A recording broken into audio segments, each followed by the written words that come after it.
மறவாத இனிதான வரம் வேண்டும்.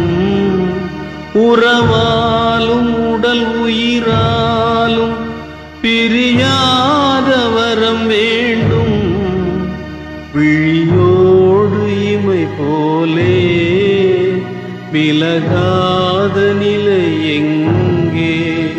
விழி நீரை அணை போட்டு மொழி காத்த துணை எங்கே? இணையான இளமானே தனியா